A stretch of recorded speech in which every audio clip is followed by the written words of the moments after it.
Hey everyone, welcome back to Tuesday Tea with Alicia and Melissa. Today, one of my dear, dear friends, Brittany, is joining us. I'm so excited to have her here. I have known her for like 5 years now, almost, which is crazy. It feels like yesterday. But Yeah. she was such a great friend that came into my life at the perfect time, and we've done lots of things together, survived the pandemic together, uh, gone through weddings, now baby. So I'm excited to have her here today to share just like a bit of her story. But before we get too into that, I'm going to let her give a more formal bio about herself, so you can know a little bit more about who's speaking to you today, and then we will dive right in. So welcome, Britt. Thanks. A bio. Gosh, it feels so formal to talk to a friend like this. Or like facts about fun facts.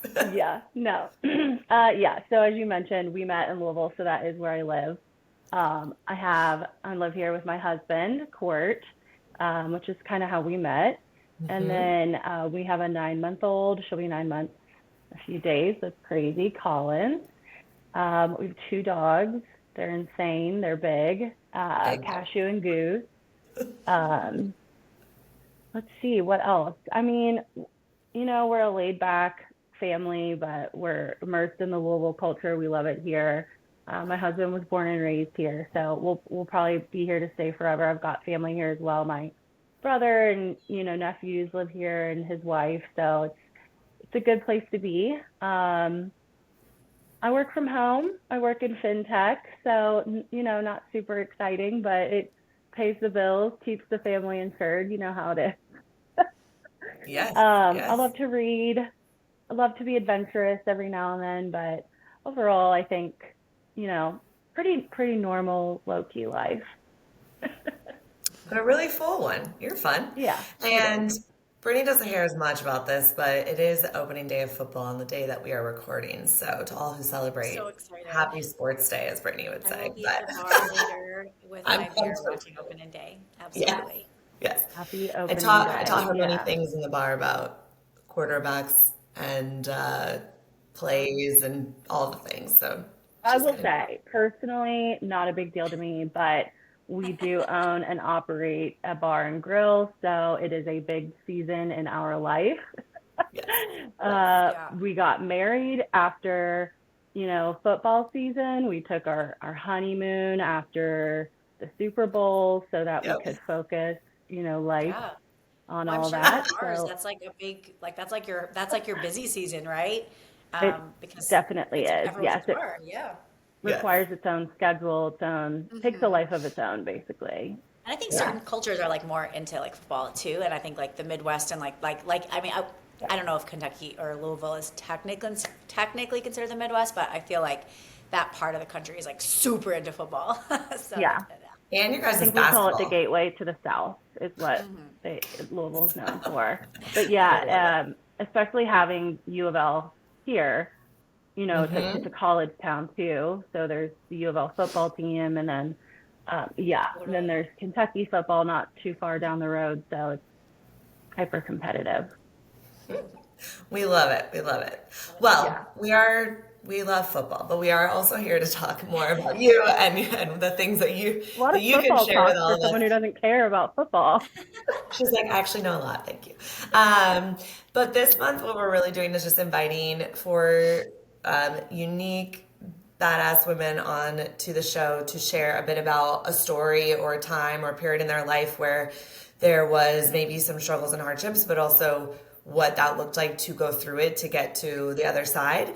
And so I am so excited that you have graciously offered to share a bit about your pregnancy postpartum journey. So I'll kind of just turn it over to you to let you start where you want to start, share what you want to share. But we're excited to dive in as I think it's a topic we don't talk about enough in like real, honest ways. And I think a lot of women are going to resonate and take a lot away from your story today. So. Yeah, I mean, I think growing up as a young adult, as an adult, I mean, I didn't have a baby until I was 35. So there was a lot of my life where I was the aunt or I was, the friend who was very into my friends' babies, right? If a baby was around, I was can I hold the baby? Can I be near the baby? I always wanted a baby. Um, and so when I got pregnant very quickly. We were incredibly lucky with that. My pregnancy overall, I was very healthy. We had a very easy pregnancy, some sickness in the beginning, but overall, again, very lucky. Um, it was uh, pretty much everything that, you could want it to be. Um, Labor was pretty long, but overall, again, I had a really easy delivery, no complications. As far as things could go, it was perfection for us.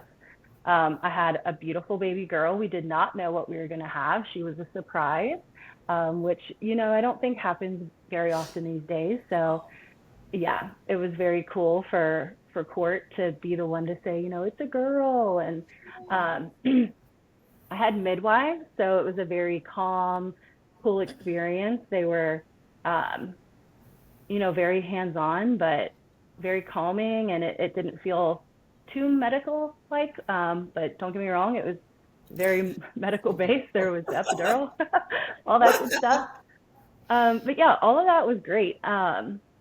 And I preface all of this to say, I did not see this coming. I say all of that because I got my baby, we went home, and motherhood hit me like a ton of bricks. Uh, in general, I have a baseline general anxiety, right? I knew that. I had taken anxiety medicine before, got off of it when I was pregnant, had no complications. And so when I came home with the baby, it probably was those first 24 or 48 hours where you get, I think they call the baby blues. And so I was really trying to just push myself through that, thinking, uh, this is going to get better, right? I'm overwhelmed. I'm exhausted. My body just went through so much.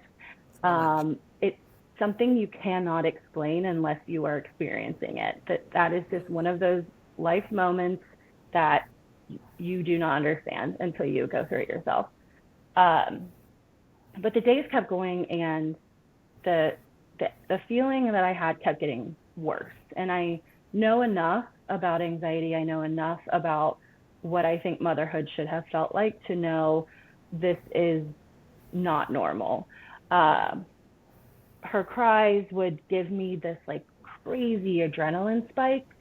Um, I was Googling everything that, she would do. Is this normal? Is this not normal? Is this wrong? Is this right? The first morning we brought her home, she woke up and she had this huge rash all over her body. I mean, that sent me into a complete spiral. Turns out it was just a newborn rash. They get them, their skin is new, and that's just what happens. But it was every single thing that she did, it made me so overwhelmed. Um, and all of my spiraling at my core was I wanted it to be okay for her. I wanted her to have, the perfect scenario, the perfect life, whatever. Um, so yeah, in the beginning, the signs were definitely there. Um, I think what was also something I did not anticipate was breastfeeding being as hard as it was. I tried to breastfeed a couple of days, and very quickly on, I had to switch to formula, which was a-okay with me. I never questioned that. But being the main source of her food and being barely keeping up with it. I mean, I was pumping or feeding her just to pump and then feed her. I couldn't get enough of a supply to give myself that comfort and that grace of knowing she would be okay if I miss a pump or if I have a bad day or something like that. Um, so that was another thing that kind of sent me into a bit of a spiral that I just didn't see coming. I just didn't see it being, that hard. Um, and all of those things made me not resent her, but it made my connection with her difficult because everything about her felt like it was work. It was pressure. It was, am I doing it right? Am I doing it wrong?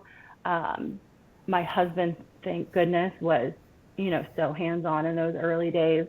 He would give me space and time to go to bed and to make sure I was getting sleep. And I would go lay in bed and I would be wide awake. I would have crazy insomnia, which is so normal with, postpartum anxiety. Um, so even when you were supposed to sleep, you couldn't do it because then you're worrying, is he taking care of the baby? Those first few days were not only overwhelming from the shift in my routine and our daily life, but this was next level of me worrying about everything from how she was eating, how she was crying, how she was being taken care of, to her schedule. Newborns don't have a schedule.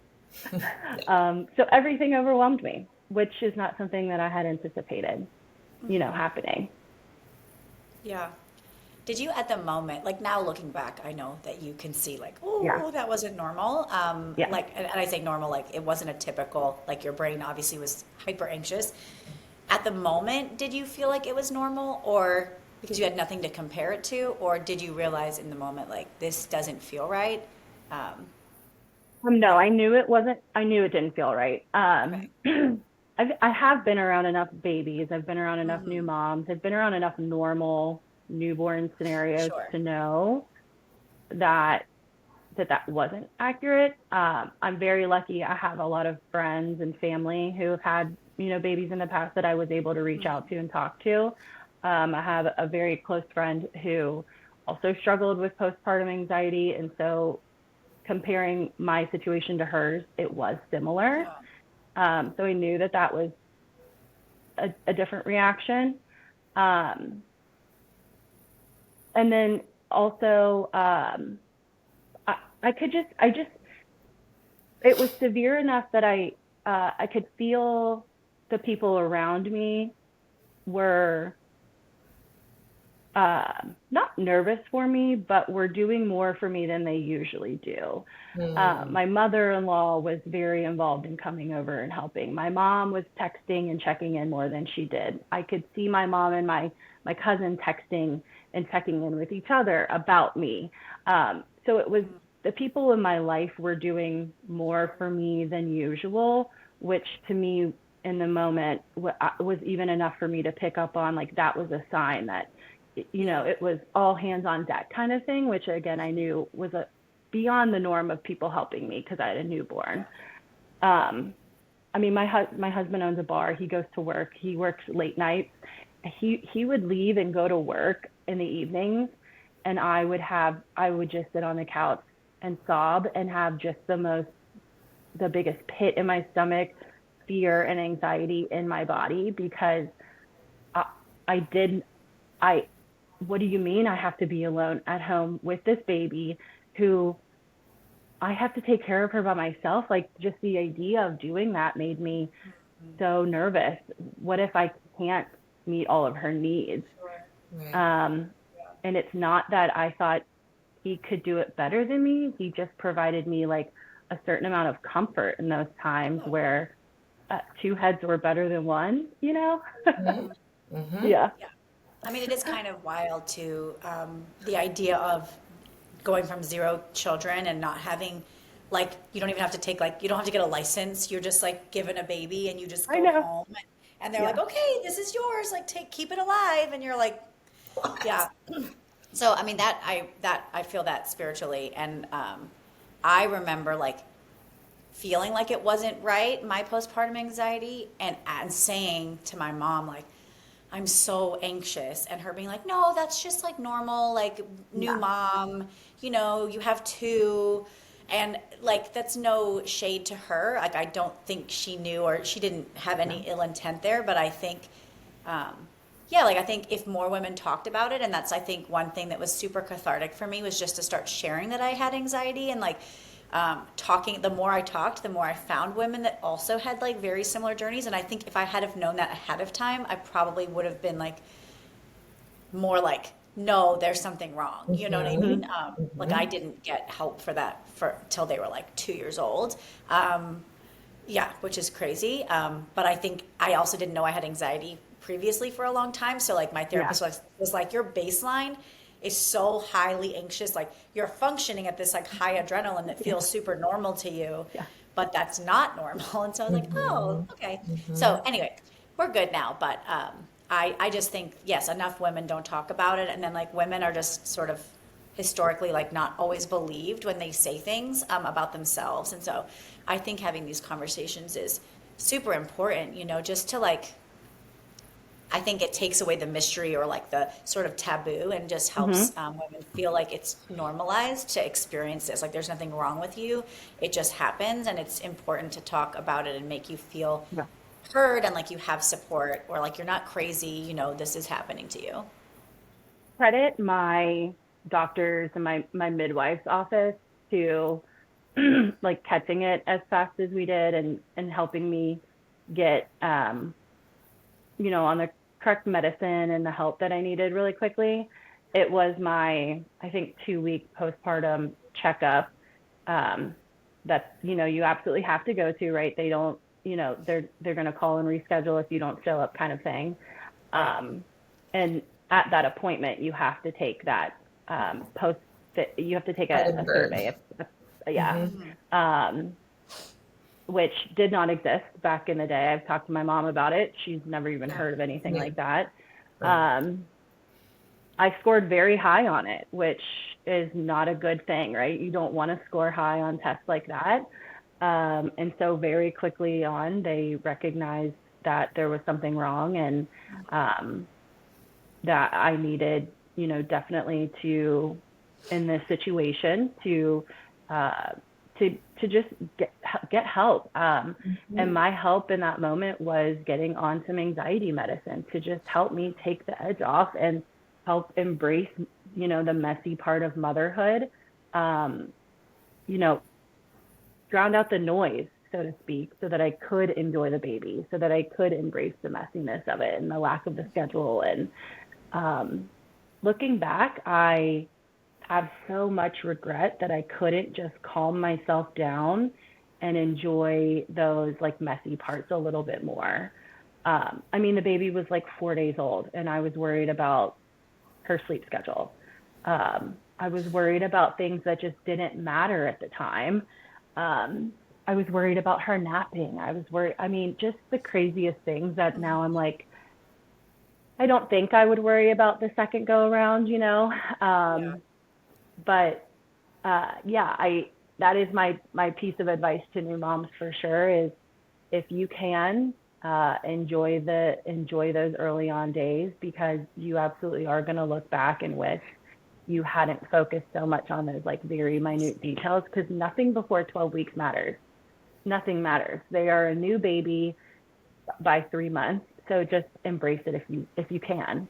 Mm-hmm. Um, I also credit my daughter's pediatrician's office to my PPD and PPA. They also made me take that survey during her Good. first appointment and have since made me take it until I've scored low enough and talked to them enough to let them know, this Mm. is something I'm working through with my own doctor. That's awesome. Yeah, which is not something I thought that they would do. But again, I think just from the perspective of making sure even, that the child is safe and that she's being taken care of, Right. I think that also eases my mind knowing that I'm placing her in the care of a doctor that cares enough about her to make sure that her mother is okay. I think that that's Yeah. really great too. Yeah. Yeah. And I think that it's so important to specifically to talk about like postpartum anxiety because I think a lot of people associate postpartum depression. That's the one that gets like more Yes. used. And postpartum anxiety looks super different than postpartum depression. Yes. You weren't laying in bed, not showering, like thinking of your daughter as a thing, not a human, not able to like Yeah. love anything like that like those are real other symptoms for other scenarios, but I think with postpartum anxiety and even postpartum OCD, which also doesn't get talked about enough, it looks super different and it's often in really high functioning type A like perfectionist women. And I know I live far from you now. I live in Florida, and I even kept texting Court to be like, how's Brittany? How are things? Like, I think that you were right. Like, everyone knows you so well. And it wasn't like anything was wrong with you in a like, why is she not returning my messages, or like, what's Yeah. going on? But we were worried, right? Because it Yeah. just, something seemed off. And I think it is fortunate when your whole community and yourself can have a name and then a plan and then something to do with what's going on, because while you can't control the fact that you worried about the things that don't matter, even if logically you know that, it doesn't mean, if it were that easy, I'd be out of a job, you'd be fine, you know, everyone would be okay. But it's the hardest is like with Melissa's case, when you don't have a name for it and you're just trying to keep thinking it's normal, or you just have to bear through it. When we use that Yeah. word normal, because it's not about like being normal, like it's the right thing. It's normal, like you shouldn't feel that way. You don't have to feel that way, right? Like we want this to be better, to be the experience that you imagined. And I think too, in your scenario, it doesn't discriminate, because it's not like you were a person who was ambivalent about kids and then had one because your husband wanted one and you didn't really want to be a mom. You didn't really know it. Like No. you were like a mom always in my brain, even Yeah. before you even had your own baby, right? Like I was just like, Brittany is like the type Yeah. of woman who's like meant to have children and is so good with them and comfortable and confident. And so for you to feel that way, it just shows how it's like, it's not because you didn't do enough preparation. It's nothing you could have done, right? And it can just happen. And it also can get fixed. Like it's one of those diagnoses that you don't live with forever. And it does, you can cure it. And like there are tools to move through it and supports, which is so hopeful.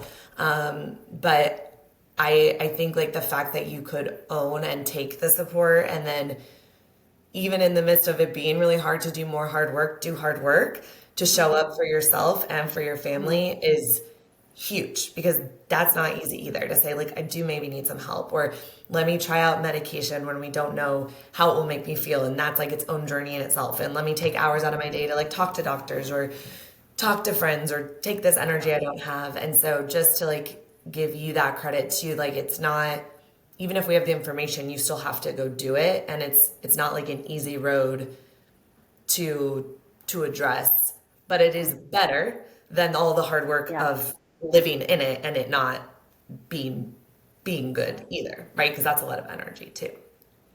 Yeah. Yeah. I also think environment had a lot to do with it as well. Now that I'm kind of looking back, I had my daughter December 6th, and then Louisville got just pummeled with snow basically my entire maternity leave. Plus it was flu and RSV season. So we basically just did not leave the house for 12 weeks, which again, you know, postpartum depression wasn't really part of my issue, but my anxiety had a lot to do with people coming to our home. People wanted to come over to meet her. And I did not want people coming into our house, which in general, I don't love people coming over anyways. Again, I know I mentioned them earlier. We've got those two really big dogs. They're not mean or anything. They're just a lot. And so having people come over, they are a lot. People are a lot. The idea of all of that kind of ruckus going on with my new baby in the house made me so anxious. And what I did not anticipate was telling people no was causing me so much stress. Not only was I nervous the baby might get sick, you know, were people properly medicated, or did they get shots, or did they have the flu? I did not know. Right. But people wanted to come over to our house, which felt like a mess, and the dogs were crazy, and it was kind of post-Christmas time, and they wanted to meet the baby. They wanted to drop off food. They wanted to do X, Y, and Z. And I did not want that. I didn't want people in my space. I didn't want people to come over. I didn't want to help. And that's not me refusing something and needing it. That was me just I just didn't want it. Right. People wanted to come hold the baby so I could nap or do my laundry. I did not want that at all. Yeah. And that's something I did not anticipate either. And so that, I think, really kind of ticked up my anxiety too, of just having to tell people no. I know we mentioned it earlier. I am at heart like a people pleaser. I do not say no very well. And so creating that, I will say, first challenge of motherhood, recognizing a boundary that I needed to put in place, and creating it and sticking to it at first, you know, created a lot of anxiety for me, but the outcome of it, which was me having my home and not having people in it, actually caused a lot of ease for me. But that was something that I didn't anticipate, because you just have these ideas of people coming over and holding your baby and meeting her. And again, it's just not what I pictured, and it worked out so much differently for me. Yeah. Yeah, I love that. I think that is something also that's not talked about enough with the postpartum journey, is just like setting those boundaries. Obviously, there's things you don't know, you don't know until you're in the moment, right? Like Yeah. growing up, you're watching movies, everyone has a new baby, everyone comes Yeah. over, there's like the whole thing, right? And then you realize quickly that isn't what you wanted, and that is really hard to sort of like set that boundary. But even just like looking back in the hospital, okay, so my twins were born on separate days. So I had my son at 10:02, and then my daughter wasn't born until 3:28 in the morning, right? So I'm like in recovery. I mean, yeah, Nobody crazy. knows, Brittany. Yes, we'll have you back, Britt, and we can do that whole Oh thing, my my birth goodness. story.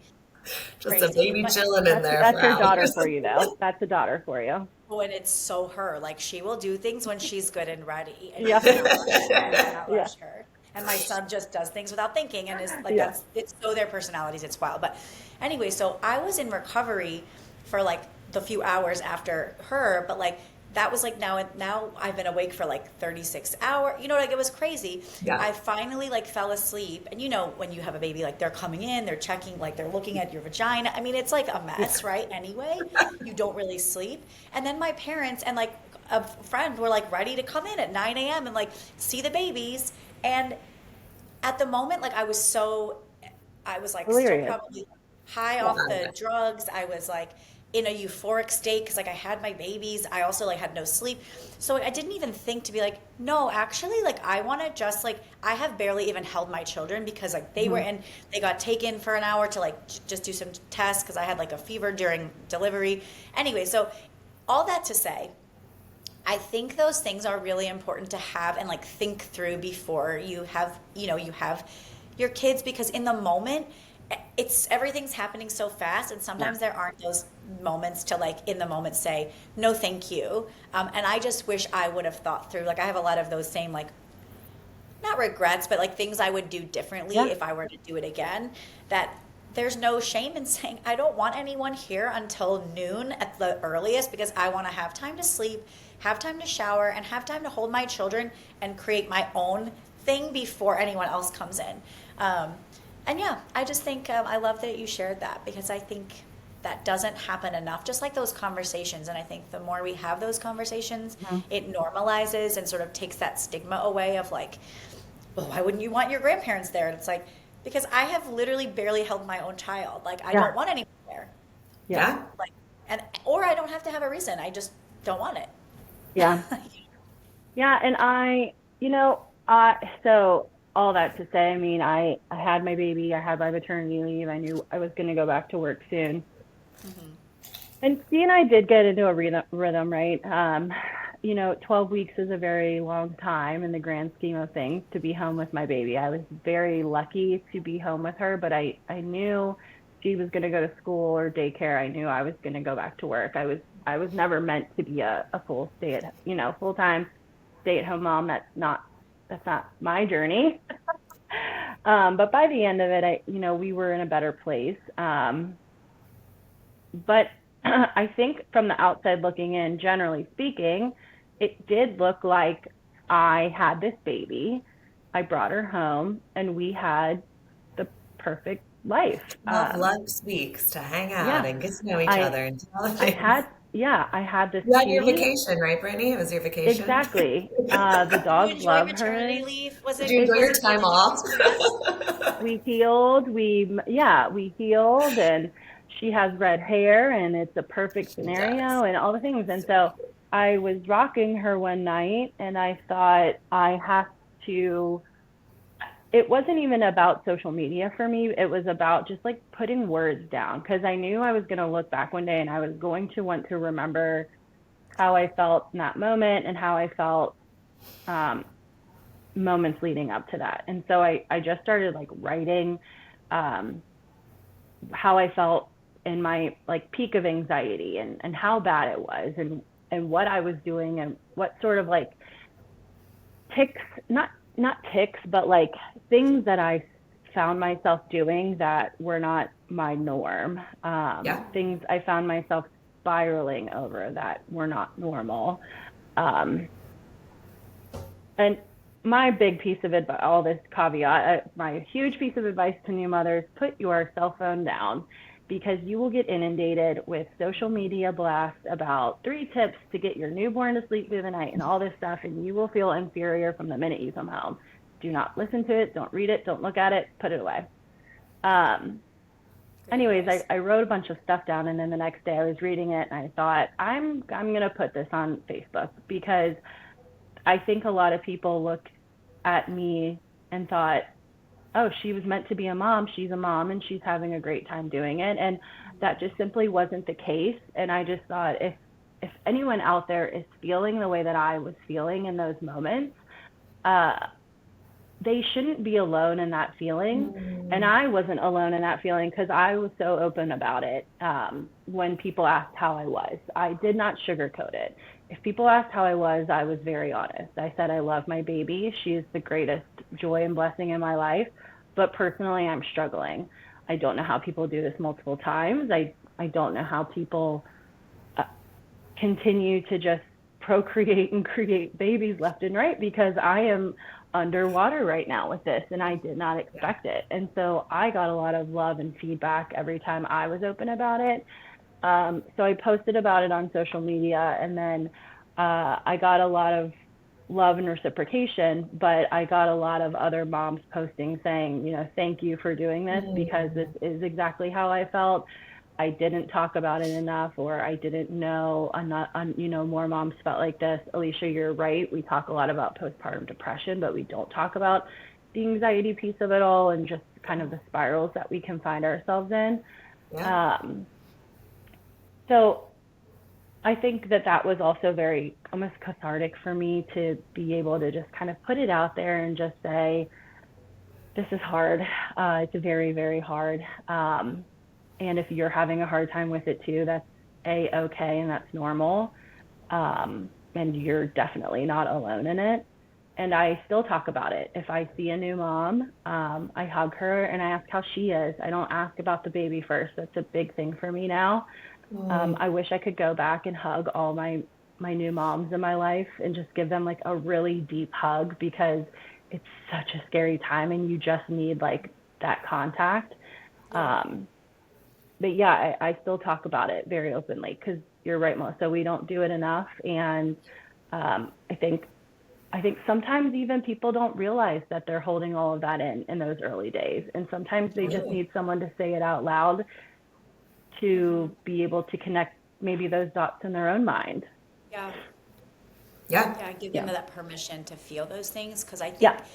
to your point, I mean, I heard Alicia say, like, everyone just knew you were going to be a mom. You were like the quintessential mom even before you had Collins, right? And I think there is an expectation that as a woman, you will just thrive as you step into this role that God made you for, because you have a uterus and somehow you're going to be perfect and you're going to know what to do. And it can be a very isolating feeling when you're having an experience that maybe doesn't align with that expectation, whether it is postpartum depression, postpartum anxiety. It's just fucking hard. And, I think any conversations we can have to sort of like you said, just take away that expectation, or just normalize that feelings doesn't mean you love your baby less. It doesn't mean you aren't a great mom. It just means that you're being real about the struggles of motherhood. And listen, those are there, whether they're newborn or whether they're, 9 years old. And I think those are important just to support other women. And I think the world isn't necessarily going to do that. So I think that falls to us to make sure that we are uplifting other women. And I agree with you. I remember there's times where I was hugged as a new mom, and I just would, if I either burst into tears or almost burst into tears, because just that connection, or I felt like I could just exhale for a second. It's just it's so vital, I think, in that journey. And it is your lifeline, I think, when women, not to say it's just women, but I think in my experience, it was typically women, because they sort of got it maybe, or saw me a little bit differently. but yeah, you need those lifelines because you are often drowning in those early days. And I totally agree with the social media thing because everyone's portraying this like perfect thing. And it's like, all right, like, Yeah, no, right. No, no. no. And I I think at think the end of about it too, I think about the royal family all the time, how they're out on those stairs like 12 hours later with their babies, and Yeah. uh, you're like, I that was bitch doesn't want to be standing on stairs, let alone in makeup or Like heels. Like, your vagina how? was still swollen. Like you No, were I still was swollen. literally still in my like birthing robe, covered in like her Like I'm stuff. wearing a Like, what do you diaper. I'm mean? wearing a Yeah, yeah, diaper. that's no. crazy. Yeah. And I think at the end of the day, why I really wanted you here too is it's like let's stop pathologizing things that aren't pathologies. And being a human is messy and it's hard, and being a woman is messy and it's hard, and becoming a mother. Like I am not one, but I do work mostly with a lot of postpartum moms, and I have so many friends that are moms. Like I've got like almost tearful just talking about this, just because it's like it's it's one of the most amazing things that you guys do, and yet there's always something you're supposed to be doing better. And like I Yeah, hate that message. And I think it's just like show up, and this is who you are and what's going on, and like hmm, you're doing the absolute best that you can, and it's more than the best. And we all need help for things in life, and like nothing just is what it is. And anytime you're sleep deprived and your hormones are out of whack and you have a new change, it's hard. And yeah, so I think it's like just saying this isn't a pathology, it's not a stigma, it's just real life. So let's just have those real life conversations. And everyone's is going to be a different story and version of it, yeah, but it doesn't have to be this thing where it's good or bad, right or wrong, normal or not normal. It just is, right? And so like yeah, why is it we're so hyper focused on this topic and this journey and this step in life just gets so much attention and judgment in a way that's so unfair and unhelpful. And so I think like just the more we can undo that is really important for everyone, to heal your own yeah, stories and to help others who are coming like behind us in a way yeah. too. So And that's so important. I mean, that's something I think I've focused on a lot, is being very pointed with new moms since I've become one, checking in, giving them the space to be honest if they need it, um, putting offers out there, but not making it feel forced or forcing them to have to say no. Just being more cognizant of um, pretty much everything that I wish I had, wanted in those moments for me also. Because you're right, it is hard, and on top of all of that hard stuff, imagine just 20 pounds of stuff sitting on you, feeling like I can't breathe and I can't stop thinking and I can't stop wanting Yeah. yeah, everything to be perfect for this little baby. Yeah. And I can't get there. I can't make it happen. Yeah, it is a whirlwind of feelings and emotions. I wish I could explain it better. Sometimes you just don't have the no, words though. Yeah. I think you've done And a great Melissa, job. I don't know how you did it with two of them. Yeah, that's sweet. Thank you. It's so funny. Anytime one of my girlfriends now has a baby, they like without fail, they text me and say, or like if I text them to just say, hey, just thinking about you, they will say, I literally thought of you. No, I cannot imagine you doing this with two. And no, I mean, it's all hard, but it's like we just do, Just do it. But yeah. yeah, it was a challenging time. Oh my, so do you have just the twins? Just the twins. And I think Yeah. that's like something that I am bummed about. Like, I don't want any more kids now. I always wanted, two or three, but like, I wish I would have had the chance to like have another Do it pregnancy again. after as like Yeah. almost like catharsis Know and what like a you know. healing. Yeah. Yeah, like every twin mom you talk to pretty much will say like that having a singleton, as we call them, is so helpful because it's like a healing process, because having twins just like physically is really hard. It's hard to have like come home with two kids. So yeah, I mean it is what it is, and obviously I wouldn't trade them for the world now, but like I Yeah. wouldn't. I really hate when people are like, "Oh, twins, you're so lucky, one of each, one and done," and that's like just there's so many issues with that, like assuming that I only want two, or I mean whatever, Well, you right? needed a boy But and a girl to have it be perfect. Or oh, everyone loves to say that. And it's like, it was really traumatic, Yeah. actually. And I love them, and they're the greatest like gifts, loves of my life. But they, just the twin experience is rough, and I yeah. wouldn't necessarily wish that. Like I didn't want that. I wasn't like, oh yeah, I want twins, and it is really annoying when people say, "Oh, I always wanted twins. You're so lucky." I'm like, am I? They mean well. They mean well. Yeah. Well, I will say, I do think it's also important to talk about kind of what you just mentioned there, like the catharsis of doing it again. Because if you'd asked me in the trenches of it all, right, the newborn trenches of it all, I would have said, hell no, I'm not doing Yeah. this again. You would have been, Collins would have been an only child. Uh-huh. Uh, Obviously now, of course, we want, more children. She's Yeah. too cute to not run it back. She has red hair, so I'm hoping we could do that again too. Um, and so I recently went to a psychiatrist recommended by my midwife just to start the process of talking about my next steps. I am, on medication for my anxiety. I would never assume that that's going to solve all my problems, though, and I know it's not going to, right? I am at the tip of the iceberg of solving my postpartum anxiety and just general anxiety. Yeah. And so that was really just the start of that conversation, was me going to her and talking outside of that episode, right? So the formal diagnosis really was, I do have just general anxiety, which I always knew. I had already been previously medicated. But definitely the postpartum anxiety was just an episode that was escalated by already being an anxious person. Right. Yeah. This isn't the way that I felt in those moments is not something that I currently feel or still feel. And she does think that, the second go around, if I'm lucky enough to do it again, will be easier because I'll be seasoned. I'll know what I'm doing more. I'll have better instincts. It won't be as new. It won't be as scary.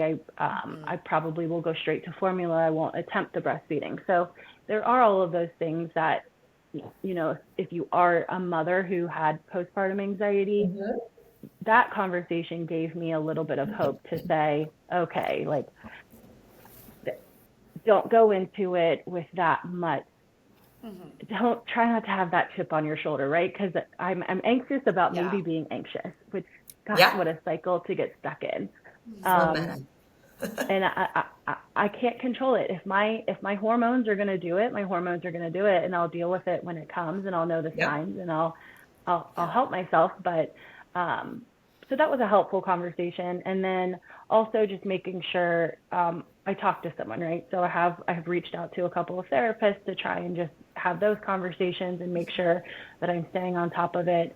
And that is more so for my daily life, right? My daily anxiety that I have, but also to gear up for hopefully our next child and make sure that I'm putting all of the things in place to mentally make sure I'm prepared to do this again. But I think that that's like an important piece of it as well, is making sure that if you've dealt with PPA or PPD, it absolutely can and probably may and will come back, and it might look different. It might not. It may not come back. It may not come back at all. So, it's one of those things you don't know, but hopefully, if it does, it's something that I can control better next time. Yeah, you're more prepared, and you have your toolbox, and you have your supports, and you're like kind of hoping for the best, but you are ready if it's not that way. Like, information is power. Names and expectations change everything. And to already have a team of support in place. Like, I have a lot of clients that'll come to me right before during pregnancy, and then we have like a plan right after. Sometimes they don't need me, sometimes they do. But like, those folks do so much better with the transition and the integration and moving through it than folks who see me for the first time 3 years later and are like, I had no idea. Like, Melissa, like, that wasn't, I didn't know what to call it. I just thought that's just what motherhood was. Like, even if it's the same symptoms, the whole thing is shifted because you have a different level of support, information, and access to care, and like a plan and a name, and feel more power than feeling like you're in a ocean where you can't get out. Like, there's no boat, there's no raft, there's no one. So it doesn't change that it's still hard or the experience, but I think like already you're set up differently. It can't be the same because you have all these new things that you can't undo and unknow. And so it will change the experience for the better, Yep. regardless. So, Yep. Yeah, no doubt. well, looking at the time, what is one last sort of, you've given us so much, but any like last piece of wisdom or thing you want to leave folks with as we're sort of ending today? Oh goodness. Um, I trust trust your instincts, and I know that that sounds silly to say in a time when your instincts are all over the place. I mean that across the board. I trusted my own instincts, but immediately something felt a little off, a little escalated within my own, body, my own mind. Um, Beyond that, trust your own instincts with your own baby, right? I mean, Yes. motherhood as a whole did not come as naturally to me as I really thought it would, but there was still so many moments with her where my instincts and my natural self-preservation for her were exactly what she needed. Mm-hmm. And those moments were the ones that like kept reminding me like, okay, I am doing this correct. I am doing this right. I am what she needs. I am her favorite person. While some days maybe my own anxiety, she may not be mine. I am hers. Yeah. And so, trust those like natural born instincts that you do have in those moments for yourself and for your baby, because they are correct and they are accurate. Your own mind is going to tell you that they're not, but they really are. Um, and try to like, power through and use them. My baby was sick a couple of months ago. She ended up having severe RSV and was hospitalized for a couple of days. We went to the doctor that day. They said she's okay, but keep an eye on her. And within 10 hours that day, something in me just said, this is not right. This feels weird. And she was hospitalized within, 30 minutes of me taking her, to the ER. And she was on a breathing treatment for 4 days and had, a severe ear infection. So it's just, there are stages of motherhood where you're going to question every single thing, but the instincts are so there, and just trust them because it's going to be right. You're going to be right every time. Yeah. Yeah. I love it. Thank you so much for being willing to share about such a Yeah. vulnerable aspect of your journey. And I know it will be helpful to others. Obviously, I love seeing you. And if anyone's ever in the Louisville area, definitely go to Highlands Bar and Grill, which is Yes. a fan Me business. and my baby and my husband will probably be there. They will. You can Yeah. meet Collins in real life because she's Yeah. fantastic, and Brittany. And they have really good wings, really good burgers, Yeah, all of the for beverages sure. you could Yeah. want, all the games. I probably Yeah. lived there for a quarter of my time in Kentucky, so I 10 out of 10 Yeah. recommend it. All right. Well, thanks, guys. I'll see you guys later. Thank Bye, you. everyone. Bye. Oh.